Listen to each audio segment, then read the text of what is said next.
Hello guys, आज हम आप लोग के सामने एमएस एक्सेल के एमसीक्यू करवाने जाने वाले हैं, जो कि बहुत ही ज़्यादा इम्पोर्टेंट है। तो चलिए देखते हैं कि एमएस एक्सेल के एमसीक्यू से रिलेटेड क्वेश्चन। फर्स्ट नंबर है, एक्सेल में एक्टिव सेल के कंटेंट को कौन डिस्प्ले करता है? एक्सेल में एक्टिव सेल के कंटेंट को कौन डिस्प्ले करता है? फार्मूला बार। ओके, फार्मूला बार करता है। फिर दूसरा है, नए नाम सहित या नए लोकेशन पर किसी विद्यमान फाइल को सेव करने के लिए आपको -" कमांड का प्रयोग करना चाहिए।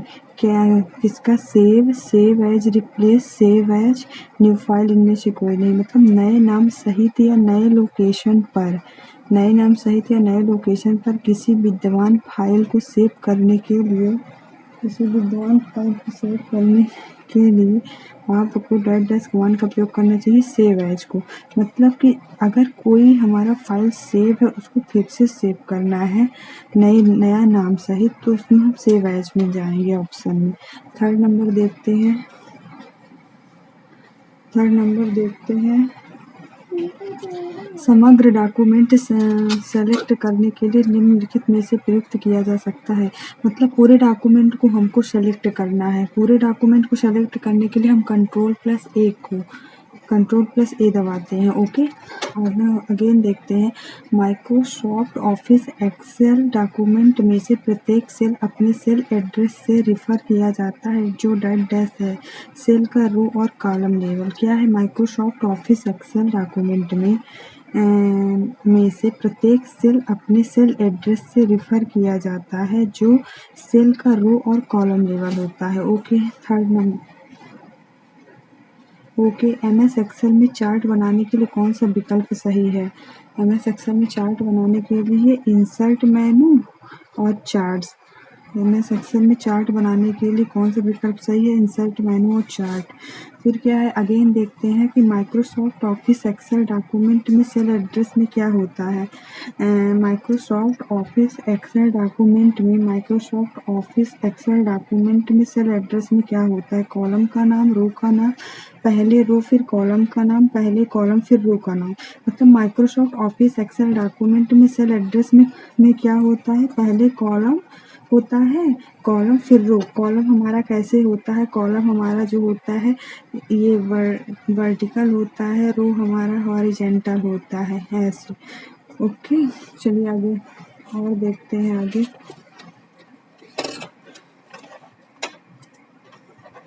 किस कमांड की सहायता से हम किसी दस्तावेज को बचा सकते हैं? कंट्रोल+S की सहायता से हम किस कमांड की सहायता से हम किसी दस्तावेज को बचा सकते हैं? कंट्रोल+S की सहायता से। ओके, चलिए अगेन देखते हैं। विंडोज आधारित पर्सनल कंप्यूटर पर निम्नलिखित में से कौन सा पैकेज डाटाबेस के रूप में अधिक पाया जाता है? विंडोज आधारित पर्सनल कंप्यूटरों पर निम्नलिखित में से कौन सा पैकेज डाटाबेस के रूप में अधिक पाया जाता है? तो एमएस एक्सेस। क्या पाया जाता है?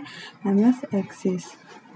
इसके बाद कंप्यूटर में संचित फाइलों के समूह को क्या कहा जाता है? डायरेक्टरी। क्या कहा जाता है? कंप्यूटर में संचित फाइलों के समूह को हम क्या कहते हैं? डायरेक्टरी कहते हैं।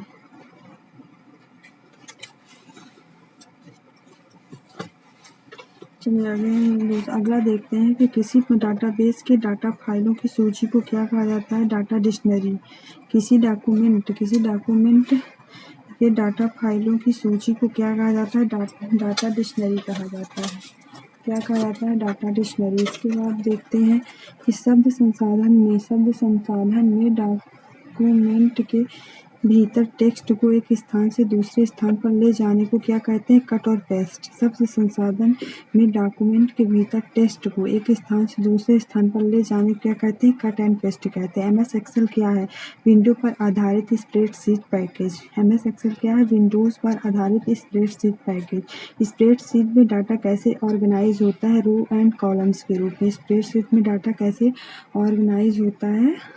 रो एंड कॉलम्स के रूप में। एक्सेल वर्कबुक संग्रह है किसका? एक्सेल जो होता है वर्कशीट का संग्रह होता है। एक्सेल वर्कबुक संग्रह किसका है? वर्कशीट का। ओके, एक्सेल वर्कबुक संग्रह है वर्कशीट का।